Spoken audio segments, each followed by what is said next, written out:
city of angels and bad drivers. Hear me out, LA. I have a point and I'll get to it in just a moment. LA driving scared me so bad, I wrote the entire city off. We have 2 days of filming in LA, so it'll be fun. It's gonna be a lot of work, lots of driving. As a seasoned cross-country solo traveler, the 4-hour drive did not intimidate me, but LA did.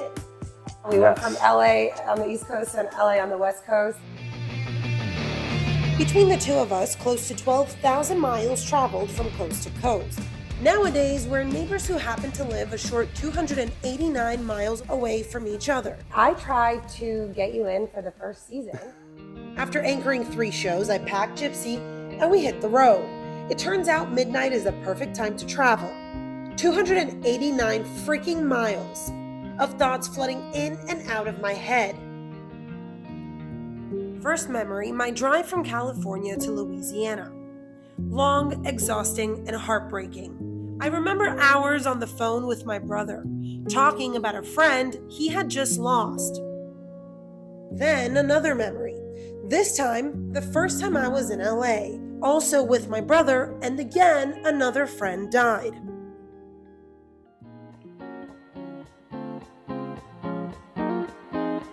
It only took 8 years, but on this drive, I figured maybe LA wasn't my problem. My memories of LA had been riddled with one heartbreaking thought after another. Sitting with my own thoughts was reserved only for the open road. It turns out if you stop running, you can actually face your own demons. If I can rebrand Los Angeles, then any tormenting thought I have and city I attach it to can also be rebranded. From the man who dubbed me Boots and spent hours giving me counsel, wise words from him to you. My name is Collin Kushner, and I'm a video producer and visual storyteller. The plan wasn't to get out of local TV news. I mean, you know that from our conversations, but that wasn't the plan. The plan, as you know, is to move up market size, and I wanted to be the next, big sports anchor. And now, News 15 Sports with Collin Kushner. That was really what I thought I wanted to do, and it's interesting because in our field, it's so cutthroat, and obviously I did things a little bit differently. Dude, Alabama lost. My humor and the weird voice inflections, or whatever you want to call it, and I wasn't getting the calls.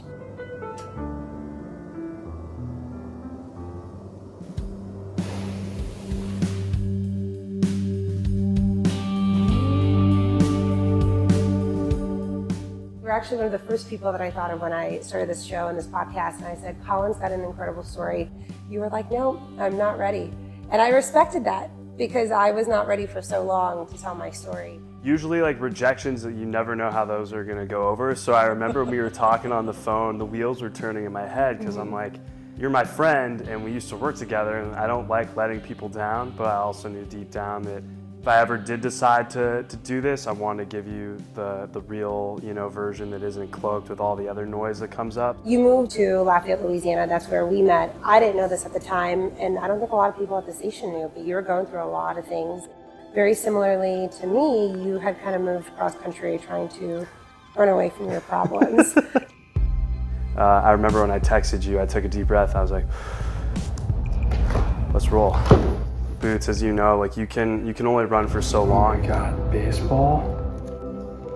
I, continued that trend, especially with both of them gone. You don't have them anymore to say, hey, you can't run, because that's what they always told me. My mom passed away in, it was May of 2016, and my dad passed away a couple years before. So in that moment, I was always a runner when it came to my feelings. It was just kind of like a habitual way to deal with stuff.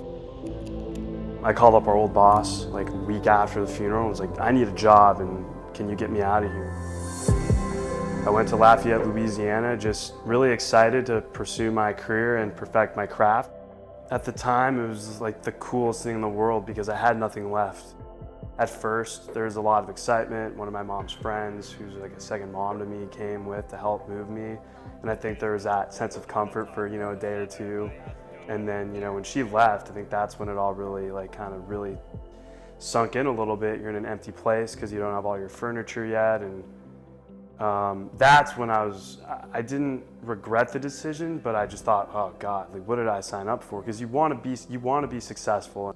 I kept thinking, I'm here for 2 years, how am I going to make this work? There's also a lot of internal, sadness that came along with, and for a long time, I did a really good job of just really dialing in the career and, trying to create friendships and relationships out there. But, that stuff waits for you. I always use the analogy, like when I'd walk into the TV station, I would leave my hypothetical bags, at the door. And as soon as I walked in there, I wanted to be hyped up. I wanted to be excited, I wanted to be positive, and I just wanted to do a bang-up job. Wait, it's magic. Where are you going? The unfortunate part about that is you leave at night, late at night, and that stuff is just waiting for you. And I would just kind of walk past it and try and get to my car, and it followed, along the way. And what I used to do was so good, but it was also it wasn't an accurate representation of who I am. There was just so much discomfort that came along with it. It was like, oh cool, I'm running away, and then you realize like, Running away has consequences. yeah, there's a lot of consequences, and Boots, like it comes with you. Like that doesn't just go away. Like it's not physical or tangible, and so because it's not like a physical thing, like it goes with you. And I've learned that quickly. I cried every single day my first 6 months in Lafayette when I'd wake up, but I was alone. And I would just try and like, no, don't do it. But it was just, you wake up and you're like, well, I don't, like, who do I call? Like, what do I do?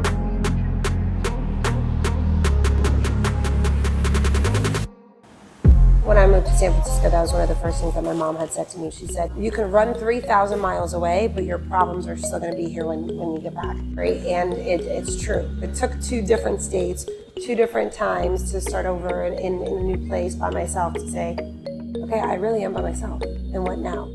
I don't think you're alone in that feeling of, especially when we're trying to run away from our problems.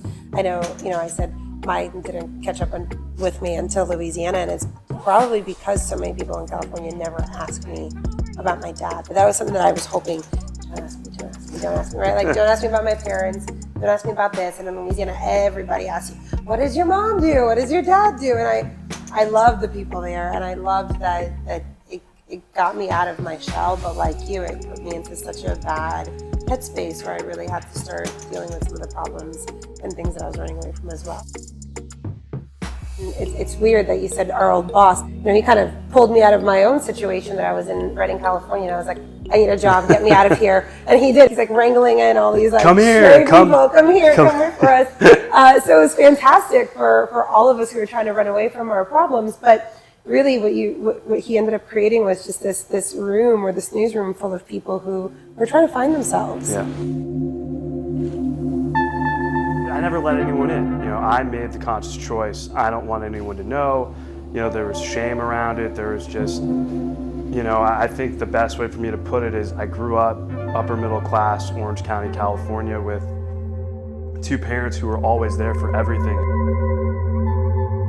I guess you could say I grew up with a silver spoon in my mouth. I had to earn a lot of the stuff that I was given, but all the resources and means were there. When my mom first got sick when I was a teenager, 16, and my dad got terminally ill after, I always told myself, like, I grew up with this like great upbringing. I had 2 very present parents, I had everything that I could ever imagine. Most people don't. And so I use that as a way to kind of, not let myself feel sad or bad, because I felt like with everything that I had been given, why should I feel sad? And that was what I carried with me to Louisiana, and I would say that over and over again. It's just a really dangerous road, and it took now at 31 years of age to understand like that's great and to honor the upbringing, but also to honor the other side of that as well. You could have the best upbringing in the world, and it's good to recognize it, but when shit starts hitting the fan and you're going through a hard time, like it's okay to not be okay. Yeah, absolutely. We were so young when all this happened, and I think for me, for a while, there was an anger in the fact that I felt like I was robbed, right? Like I was robbed from my innocence. I was robbed from like this childhood that I thought I still had, or this like not even childhood, this young adulthood. I turn around and all my friends were able to just enjoy themselves, enjoy their 20s, and enjoy making stupid mistakes. And I feel like my stupid mistakes came from me trying to numb one pain or another, in one really unhealthy way or another. Sure. Did you have anything like that where you would do, self-destructive things? A lot of the self-destructiveness was my teenage years with my dad, who had Lou Gehrig's disease. So that was a lot, for me to see. I mean, it doesn't matter how old you are. You see someone who you look up to and, who's there for you every step of the way, just lose, everything. I mean,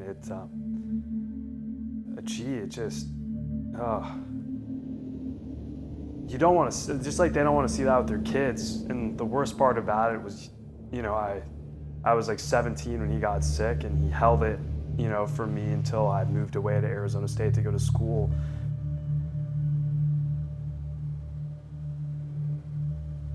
He wanted me to live my life, and he didn't want me to be burdened with him. And that was so hard because, when someone gives you everything, you want to give the same back.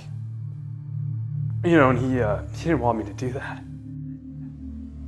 I'm sorry, it's just, you're like, the older I get, you really think about like, someone loves you that much and then push you away. And it's so hard to imagine because you want to help. You want to help somebody. Someone's sick, you want to help them, and when they say no or they don't let you do it.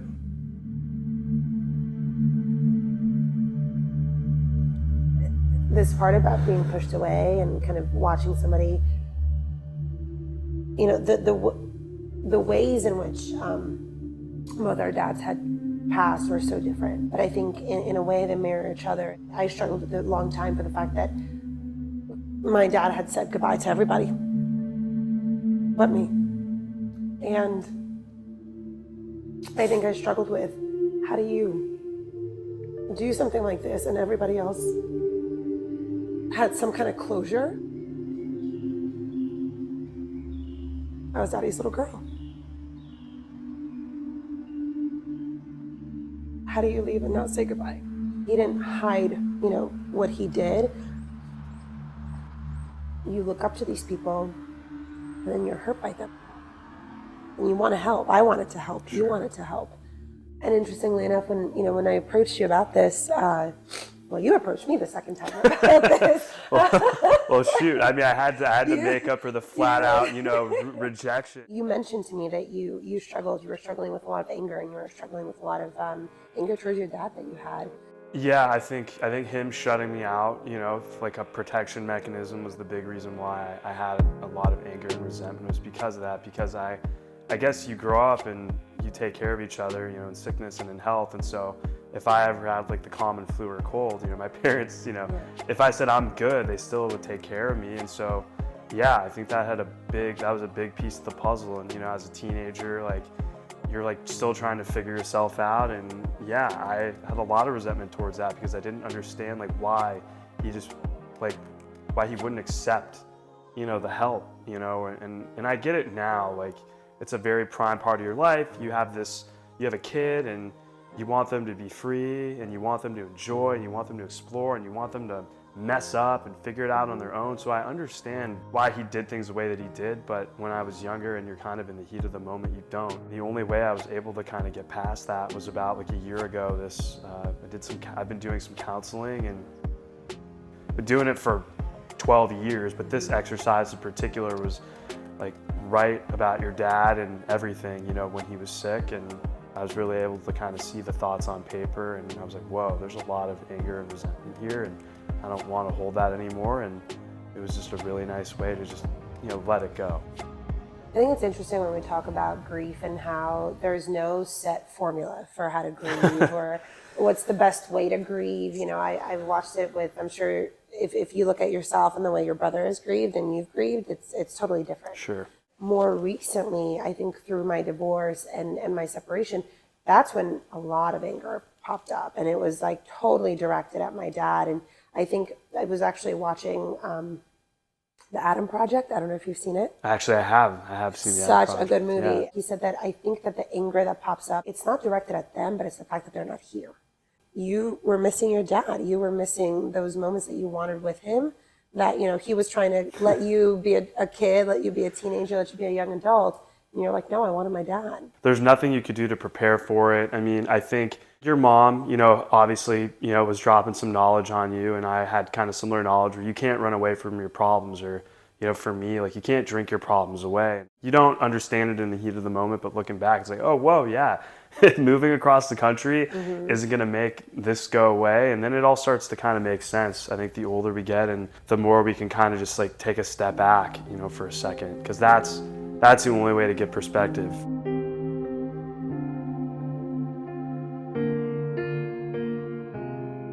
You had both parents who were sick at the same time, it sounds like, correct? My mom got diagnosed with ovarian cancer when I was 16, and then my dad was diagnosed with ALS, like, I don't know, like a year or two later. So they both were sick at the same time. They were both very similar. My mom never let us take her to treatment, you know, and she didn't want us to see it. I understand that, you know, but at the same time, you grow up a certain way, and you get like it makes it easier to give back. You have people that would do anything and go to the moon for you. And so I wanted to, but it was this kind of a similar situation. And when I was at school and my brother was at school, they were just taking care of each other, and it was a shit show. I mean, there was just so much resentment that they both had for each other, because my dad was losing the physical capabilities to, you know, walk and talk, and my mom was getting shot up, you know, with chemotherapy and radiation. I didn't really like to talk about that a lot. I only saw it in bits and pieces when I would come home for summer. Let's talk about what happened when it caught up with you and then you started to do some healing. It was like the most, like the scariest thing in the world, but also the best thing. Part of that was not the TV anchor dream never coming to fruition, was actually how this all kind of got started. I got the job with Yahoo Sports, which moved me to Silicon Valley, so Northern California, and my brother and his wife were moving there too at the same time, so it was a really good opportunity for me to reconnect with my brother, who's my best friend, and he's been there every step of the way, you know, more than just a brother, a parental figure, and, you know, someone I look up to. Because I kind of just left him high and dry. And, you know, I was always just afraid. If I come home, am I gonna be triggered all the time? Am I only gonna think about my mom and my dad? And when I go back to my hometown, I felt like he didn't need me, and a whole bunch of other stuff, which is all false, just a false story. Yeah, I moved up north, took the job. You know, being a TV anchor, reporter, it's like consumes so much of you. And now I had, you know, I worked a 9 to 5. I was still in sports, but you work this 9 to 5, and it's just like that foreign. Happens? Yeah, it is possible, Boots. And you like don't know what to do. You think that you know what to do with all this time, but you don't. And I started I was miserable, just absolutely miserable, because I was like, my dream didn't come true. I failed, all this stuff. And I remember I called my brother and I explained, like, I'm miserable. I don't like this. What's happening? And he said, it was something on the lines of, don't bother like coming to like hang out with me until you go to the hockey rink, take a picture with a flyer showing me that you're going to start doing something that's going to make you feel good, because you're just sitting at home all day, you know, wondering why your TV career didn't work out. So that was kind of like the kick that I needed, and I started filling my time with activities that we enjoy. As a former college hockey player, this is a big part of my life, so it kind of makes it easy to go back to.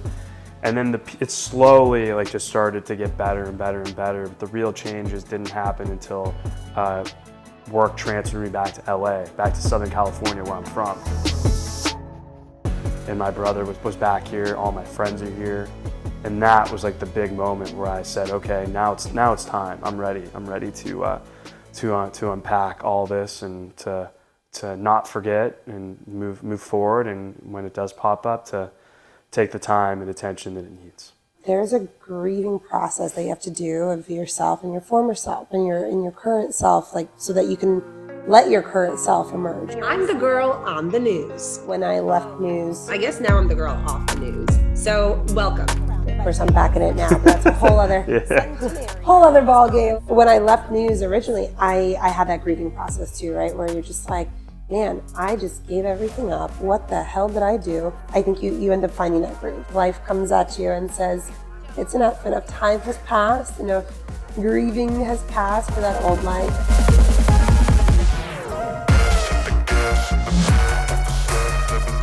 There's some sadness that comes along with it, but then I'm just grateful to be able to see my brother, be able to see my little niece grow up, be able to see my friends who I've known for years. Without coming here, I wouldn't have met, my now girlfriend, who's been such an instrumental part of, this like new version of who I am. I loved what I used to do. I don't have any regrets about the old version of me because that's how we got here now. But at the same time, it would have been a really sad and lonely life, and I'm really happy that the universe just kind of was like, hey, we got something else for you, and I think it'll really fuel you down the line. I took this last year in Albany, started the show and the podcast, and that has been, I want to say, the biggest turning point in probably my life recently, because oh my gosh, my 20s I was drowning.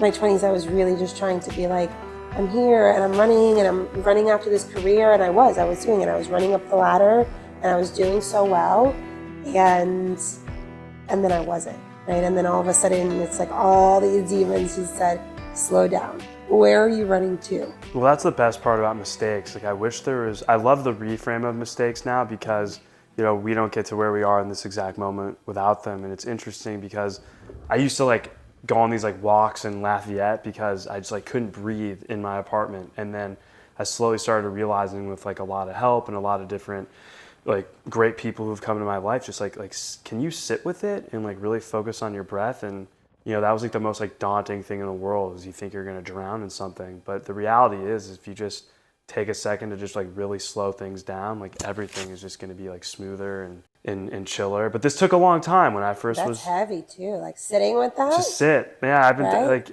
that's literally what I've been practicing for the last few years. Just sit with it. I'm sit with it. I don't want to sit. Right. Oh, That's why no, we're no. drinking. That's Yeah. why we're doing all this stuff. Yeah, I don't want to sit with it. It's can you sit with it? And the answer is why I'm so proud of myself today is because I can sit with it all. I can sit with it all for 10 minutes, an hour. I love spending time on my own because it's this challenge of yeah, you're not feeling so great today, but just sit with it. Listen to your mind and your body, what's it telling you? And then maybe write it out, just to get it out of your head and really just kind of see okay, that's real, that's not accurate, and it's just a nice way to unpack all the chatter that we have all the time. How did meditation, coupled with hockey and coupled with, I guess, all these other activities that you started to pick up, how did that all, what was that change? What was it, a physical, emotional, mental? What was the change that you started to see? Physically, I think everyone looked at me oh, physically fit guy, but up here I was just absolute turmoil. And now I think the combination of all, I've realized being a good hockey player isn't just being physically, having the physical attributes. It's about having the mental acumen and the composure, and so it's so nice you see the synchronicity with all of it, and then I see it clearly now because I am clear myself.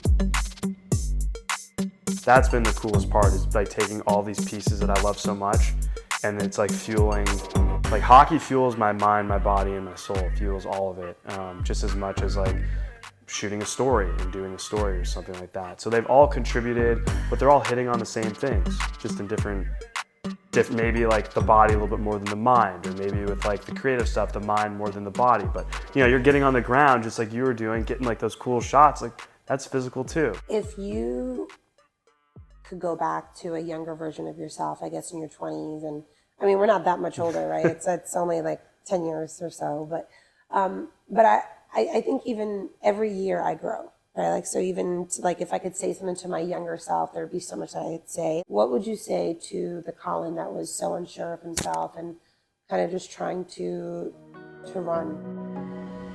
I would give him just a giant hug and just be hey man, I understand, there's a lot going on, and you're doing the best that you can do with the tools that you have. And while you may think it's destructive, when it was, or you're not good enough, just, keep on the path, because obviously, you know, when you're in that space, you just don't think anything like good can come out of it. But yeah, I would say like stay on the path, you know, and have intention, and just understand that like you're gonna take steps along the way after various mess ups to help you.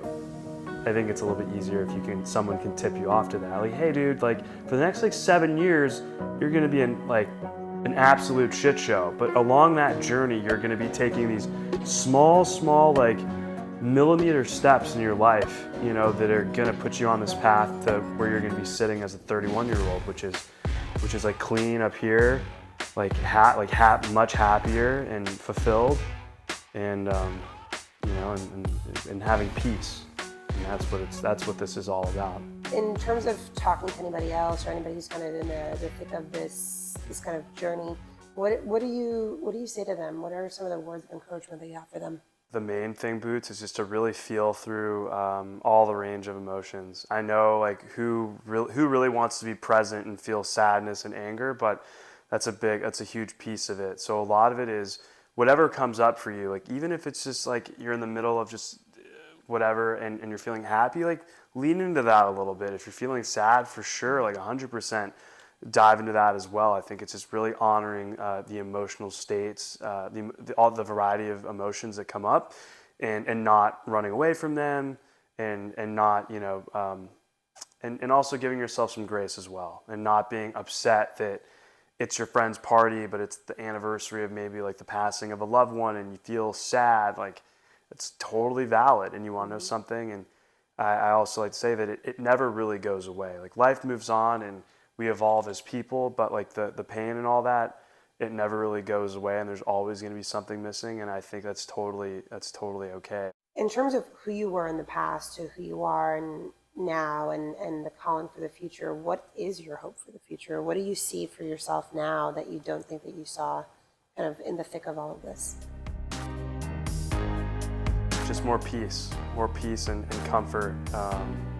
You know, all the anxiety and took over a lot of the time, and it's so nice just to wake up and not have that anymore. And a lot of that has to do with my own work, the support of my brother, the support of my cousin Tracy, the support of my girlfriend, the support of friends.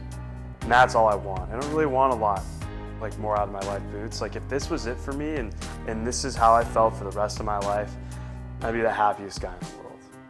Honestly, Boots, like I'm just grateful for all the people that have been in my life from the beginning, maybe a little portion, because everyone has had an impact, whether they believe it or not, especially like, you know, my brother. I think we're so different sometimes, you know, I don't really like let him in. And I mean, without that guy by my side, you know, I'm not here. And so it's those moments like that and the people in your life like that that continually push you and maybe trigger you sometimes. There's just a tremendous amount of gratitude for it, and I understand that I have to put the wheels in motion, and a lot of this was me. There are just so many other really good people that, you know, when I was able to kind of own up and let them in, it was like a really cool way to deepen relationships, and that's what I've always wanted out of my life. Well, how do you do that? Like you honor your truth and who you are as a person and the things that you're going through or have gone through, and I mean, you're gonna get that back in response. Isn't that what we all want? You just finished watching And That's Okay with Paulina Budska. I am Paulina Budska, and I am so excited that you are here. Thanks for watching, and if you like what you saw, please subscribe below. Also, follow me on all social media accounts on TikTok, Twitter, Facebook, Instagram. I'll also see you right back here in 3 weeks on October 12th for episode 2.